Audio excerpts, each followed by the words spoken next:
Kaze mwese kuri Pam Channel TV mu kiganiro Smart Mind. Ufise Smart Mind kugera kure birashoboka. Nitwa Pauline Zihindura. Uno munsi tugomba kuyaga kubijanye n'intambamyi imigambi gitangura imwe twita ama startup ahura nazo hano wacu mu Burundi.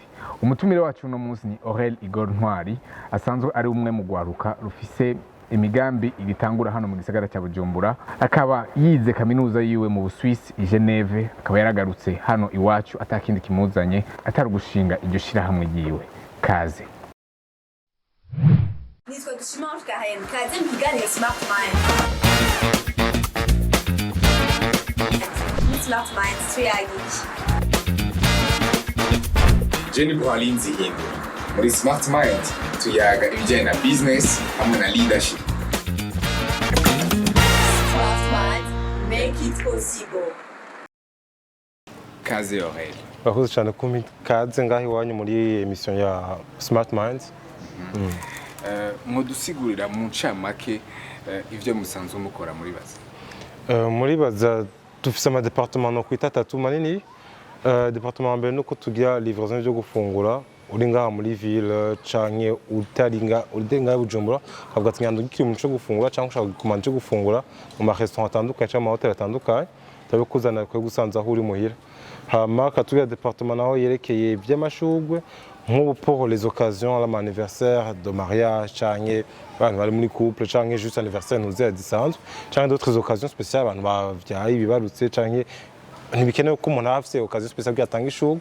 Si on veut faire plaisir à la personne umuntu akunda canke une personne qui nous est proche turamufasha kugira package imeze neza irimo ishugwe ico kunywa amachocolat ibintu imeze neza nyene. L'idée étant de créer en fait des souvenirs, vraiment des moments inoubliables.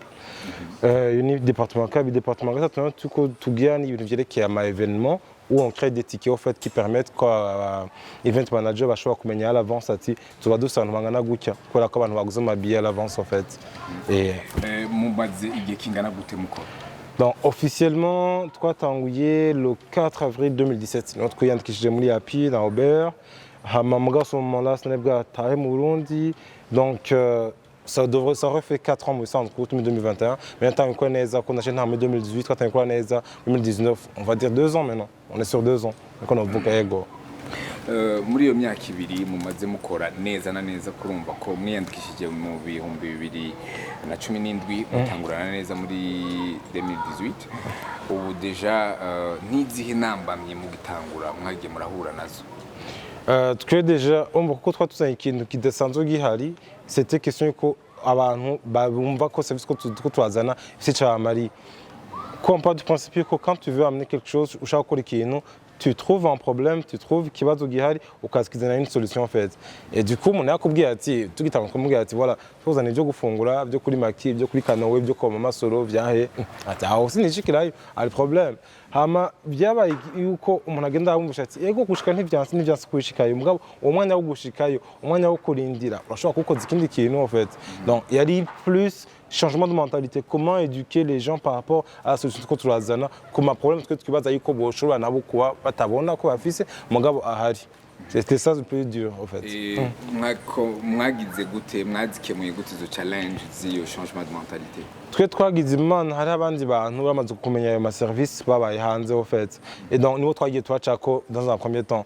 Nous babitahuye assez vite rapidement. Bon, c'est pas tout le monde qui n'a pas compris en fait au départ. Hari babitahuye hakiri kare abo nuko turi hekako kugira ngo badufashe kumenyesha n'abandi kuvyumvisha n'abandi. Hama twaje no ku influencer kugira bavyumvikanishe canke bavyerekane babone ko ari ibintu abantu babone yuko ari ibintu biri simple kandi ari ibintu bibazanira bibagirira akamaro. Hama au-delà de ça nuko byari byandi kumvisha ukuyemo ko n'abakiriya batabitahura aba restaurateur batatahura akavuga ati kwegenda bahije kwe byandi mukabitwara ati ntagira ikibazo bizogenda gute. Hari hose ico kimco ngaha muri culture y'u Burundi umuntu ashabaza ati umuntu abashiramo akantu kanza n'ibyo kujya muhira ibiki byo tusaye tumva no kwari gufata ama précaution mbwa ati ibyo kujya byawe muri restaurant ko bavyugara niko tubikuzanira twe nta ruhusha kuvugura dufise twagiye turondera ama garantie turatanga buke uko mu client canke restaurateur hazana obstacle igendiraza twa turayiga turonka feedback twa turayikura.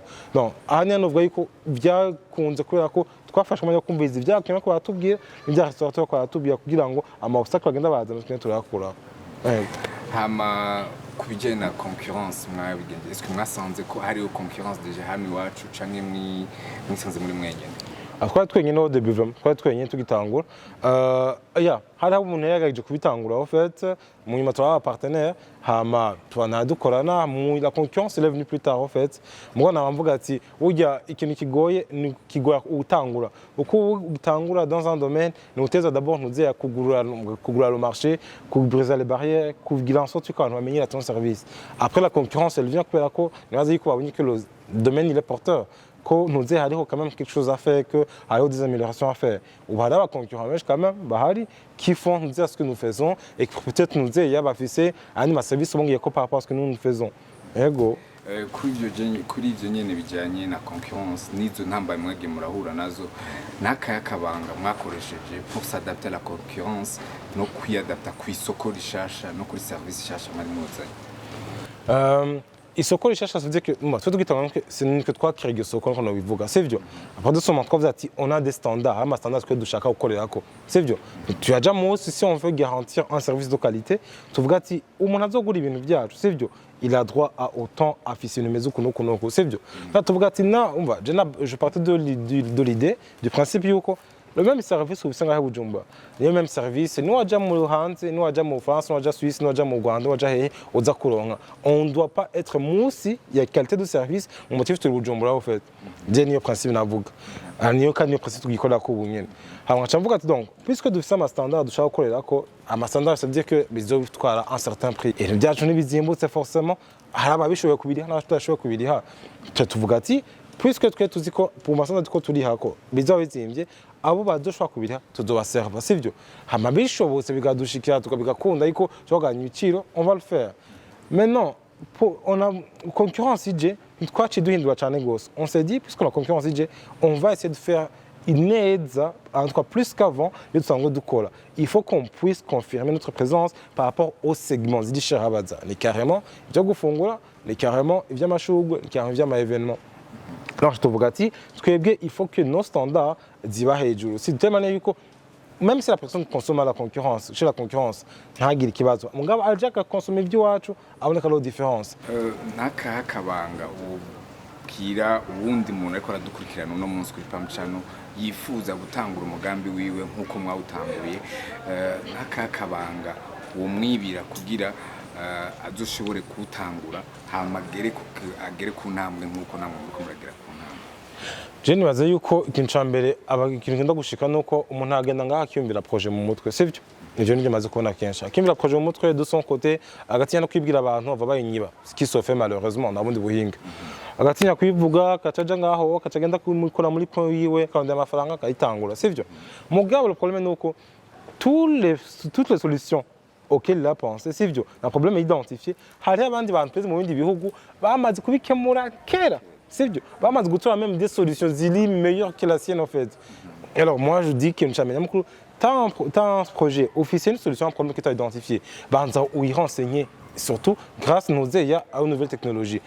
De cet internet le moins cher muri East African Community nga ikoresha uravuga ati si njye gukora ikintu muco mu burimi njye ko mu dandaje ndabe est-ce que les autres ont déjà fait ailleurs comment est-ce qu'ils se sont pris babikoze gute byagenze gute kugira ngo ufate iyo expérience yose iri disponible vraiment uyifeza tienne uyintuzeya uyaprivoise ngo uyidomine kugira ngo ushobore kwikoresha ngahe Bujumbura hama au fait chabi réduire amaku yawe ya ntuzeya ya d'entre sur le marché umuntu arabe ati le projet mfise ni yahe igire kubandi arabe ati mu bindi bihugu byagenze gute kwisi byagenze gute est-ce que par rapport au projet est-ce que ama défi bagize est-ce que nanyo nshobora kugira contenu ya context ndimo ngahe Bujumbura si oui bayakemuye gute kugira nanje ngaha directement ngene amantuze yanakemuwe en tout cas si wagenda ugira ama zigzag ugenda plus ou moins quand même ahantu ari plus ou moins droit ego hoba hari assistance mwararonse mu gutangura kwanyu haba shatse kuvuga mu mashira hamwe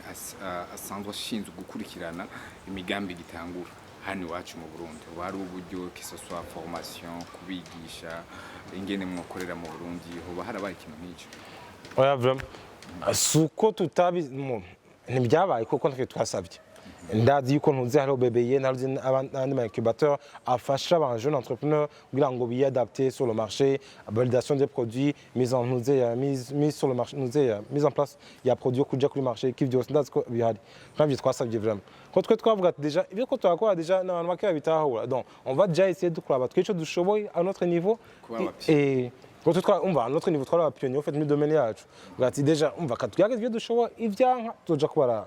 Mais heureusement, on a eu plus ou moins plutôt à ma assistance, il y a des gens en fait, mais pas des organes officiels qu'on évoque. Ni mufise est-ce que murafise regret murumva byari bikenewe ni byari bikenewe kuva mutaronse iyo assistance hari ico vyononye mu kazi kanyu ka misi yose? Ndibaza yuko probablement en tout cas bien kuba bikenewe. En tout cas, je me dis que maintenant il y a un meilleur accompagnement, il y a une entreprise qui vaut. En tout cas, ce serait souhaitable qu'il y ait un meilleur accompagnement. Pas qu'une entreprise vaut comme la candidature NIF, nous disons RC, ce serait bien quoi pour choisir comment quand même nous dire des cours sur les finances, des cours sur la logistique, des cours sur les RH. À quand même il y a exactement mais ça va se passer comment concrètement en fait. Au cours on va bon, j'ai envie d'aller dire on va que j'ai bien à cause, que j'ai la logistique, que j'ai bien à client, que j'ai on va tous les gars sur le tas, on s'est formé sur le tas. Certainement, ça aurait été des compétences qu'on aurait aimé avoir bien avant de commencer. Mais bon, après, on va à some point, voilà. Et bien, nous aurions aimé que nous ne pas encore mais on va au guitare, je vais essayer, dans une bigenda. Hama, au kugenda dans ma challenge, que nous liga, au challenge kwigisha, kajuhindura n'indi, kakwigisha au fur et à mesure. Niki kintu canke igihe waciyemwo mu gutangura gushika ino saha cyakubabaje utifuza gucamwo cyangwa utifuza yuko abandi bacamwo? Nibaza yuko harashika mu moment donné pour chaque entrepreneur, pour chaque businessman en tout cas, on doit faire business umengo ibintu byo rien ne marche. Umengo abakana ntako baragura ibintu bya umengo nta muntu abyumva umengo toutes les solutions qu'il t'a pensé umengo nta makizikeneye au fait, c'est byo. Icyo cyadushikiye hamwe ubuntu umenga ati mbesha abakozi nzo bari hagute ati mo irinjiyemo demo irinjiyemo ati bizogenda gute kandi ukavyuka mu gitondo ugiye kukazo ukarabana amaso ati ni danger kwe umva je yini period nasubiye ntashaka gusubira gucamwo vraiment ubu ngumani mvuga ati est-ce que ukwezi kuzohera sho kuri abakozi sho kuri alwaye sho kuri hantuka ibintu byangombwa byakazi gakogwe nico kintu nyamukuru novuga icyakabindi ni harashika mu moment nugira amaduti c'est normal par rapport à ta solution ugasanga ukwezi kumwe nko dufata ukwezi kumwe urije amafaranga me kwezi guhurikira ashumengo nta numwe akuzi donc kuronka iyo possibilité yuko persévérance capacité yo persévérer yo kwihanga nkavuga ati comment est-ce que vyagenze yo gutira des leçons c'est byo ico nico nshaka yuko project so kunshikira mvuga ati ndafise ikintu kiri stable en tout cas hariho amenyo mu nkorerako ntaja musi mugo mbanda nduga mugo iyo minimum sinje musi. Urakoze cyane Aurel. Merci Anna. Tugiye muri wa mwanya mwiza wa fire question kazi. Aurel, nikihe kintu muha agaciro gusumba ibindi mu buzima bwanyu? Confiance. Hagati yo gusoma no gutamba mukunda iki? Gusoma igitabo. Nikihe gitabo cyane mperuka gusoma? Chitwa different, on va différence. Le fait que une entreprise dans un milieu concurrentiel, il faut la distinguer sans pour autant kurikira amakode ya concurrence. Kugira ngo fait umuntu arisanga akagerageza kuca yimita ivyo concurrence yakoze kugira ngo nawe ashikira abandi bantu benshi au fait. Il permet à l'entreprise de kubona ati twege ma force yacu na yahe ma faiblesse yacu na yahe, comment est-ce que ma force tu yaduza par rapport à la concurrence aho dushira imbere ma faiblesse ntaboneke cyane gose. Iyo muri stress mukora iki? Tugerageza kuja ahantu ntekane kugira ngo byose ndabipoze ndaha ama priority. Imbere yuko umunsi wanyu urangira mukora iki? Ndange nakazi kagenze nkamenya ko bose batashe hama nkasenga nkashimira Imana. Merci beaucoup. Bakunzi ba Pam Channel, bakunzi ba Smart Mind. Nkuko twama tubabwira ufise Smart Mind kugira kure birashoboka. Turumvise intambamyi ishira hamwe rya Aurel gitwa baza ryahuye naryo mu gutangura.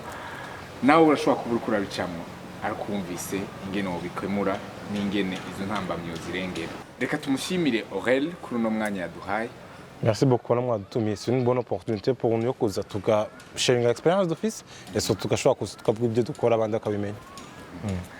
Twizera neza ko nitwabakenera kandi muzo twita. Ego nta kibazo bro. Karibu kandi.